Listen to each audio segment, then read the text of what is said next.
Shalom saudara, salam jumpa kembali dalam kasih Tuhan kita Yesus Kristus.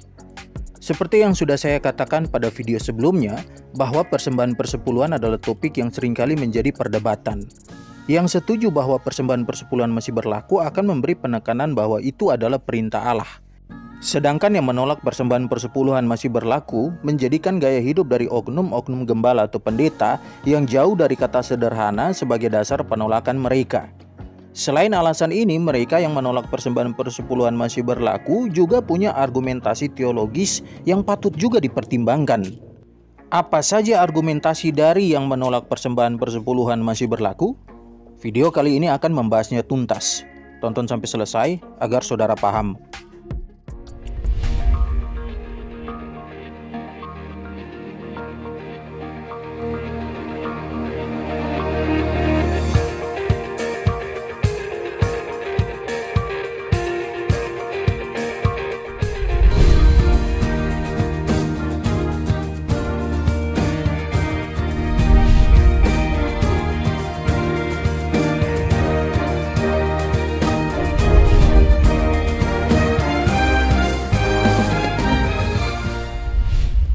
Yang pertama, hukum tentang persembahan persepuluhan hanya berlaku bagi bangsa Israel saja.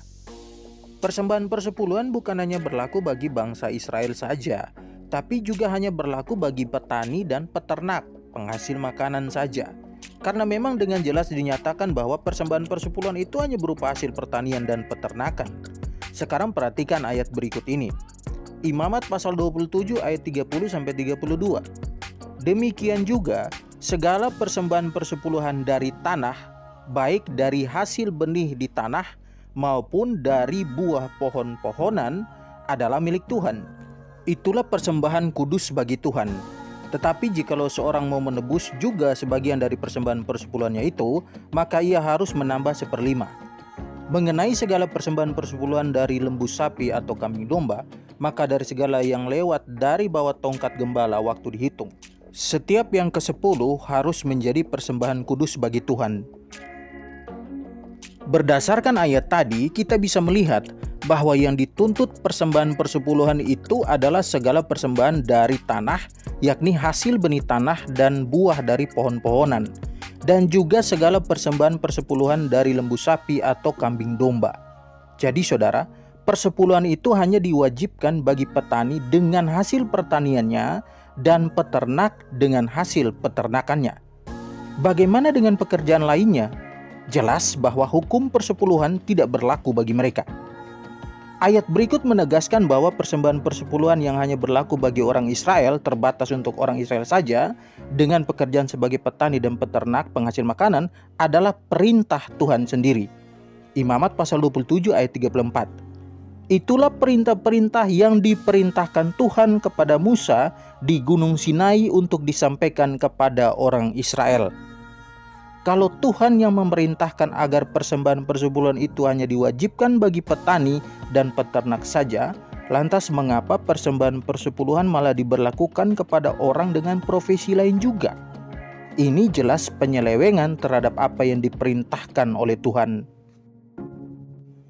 Yang kedua, perintah tentang persembahan persepuluhan tidak pernah berupa uang. Perhatikan ayat-ayat berikut ini. Maleakhi 3 ayat 10. Bawalah seluruh persembahan persepuluhan itu ke dalam rumah perbendaharaan, supaya ada persediaan makanan di rumahku. Dan ujilah aku, firman Tuhan semesta alam, apakah aku tidak membukakan bagimu tingkap-tingkap langit dan mencurahkan berkat kepadamu sampai berkelimpahan. Persembahan seperti apa yang dimaksud dalam teks ini?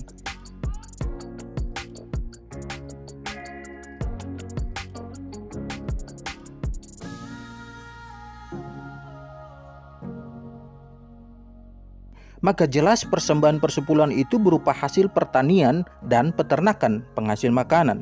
Makanya teks ini memberi keterangan supaya ada Yesus juga pernah menyinggung bentuk persembahan persepuluhan serupa dan bukan persepuluhan dalam bentuk uang melalui ayat berikut ini.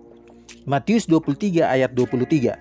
Celakalah kamu, hai ahli-ahli Taurat dan orang-orang Farisi, hai kamu orang-orang munafik, sebab persepuluhan dari selasih, adas manis, dan jintan kamu bayar, tetapi yang terpenting dalam hukum Taurat kamu abaikan, yaitu keadilan dan belas kasihan dan kesetiaan.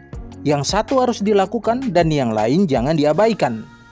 Lucunya sekarang adalah persembahan persepuluhan itu harus berupa uang.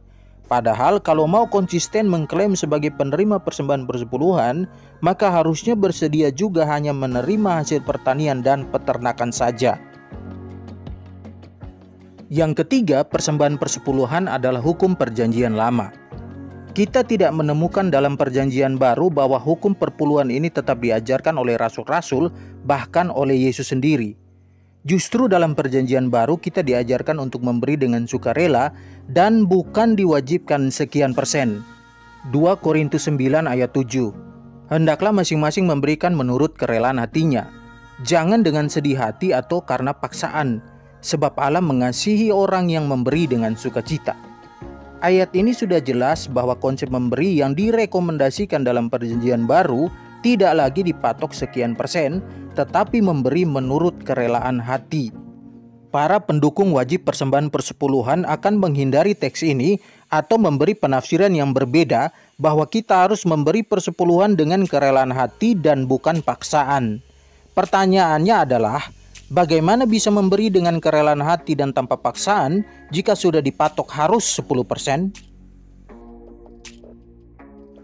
Yang keempat, persembahan persepuluhan termasuk dalam ceremonial law, hukum yang berhubungan dengan upacara keagamaan. Dan hukum ini telah dibatalkan dalam perjanjian baru. Efesus 2 ayat 12. Sebab dengan matinya sebagai manusia ia telah membatalkan hukum Taurat dengan segala perintah dan ketentuannya, untuk menciptakan keduanya menjadi satu manusia baru di dalam dirinya, dan dengan itu mengadakan damai sejahtera. Nah, karena hukum seremonial telah dibatalkan, maka ini artinya persepuluhan pun seharusnya sudah tidak berlaku lagi pada masa kini. Saudara-saudara, mengapa banyak yang masih ngotot bahwa persembahan persepuluhan masih berlaku?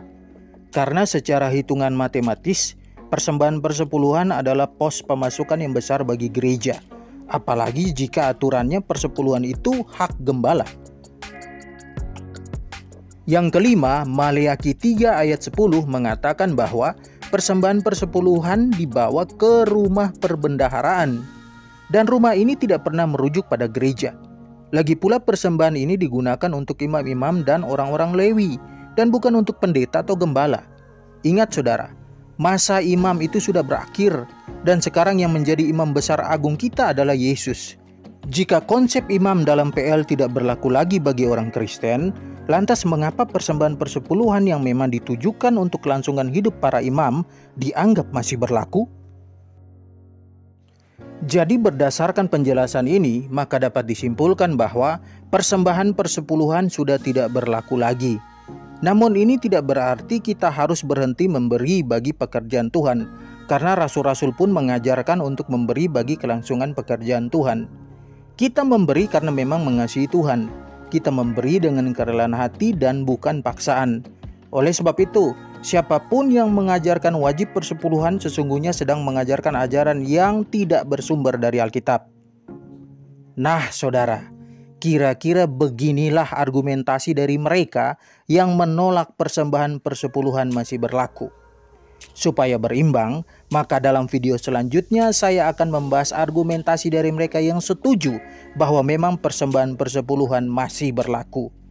Sekian penjelasan saya, Tuhan memberkati kita semua. Sampai jumpa di bagian kedua dari topik ini. Shalom.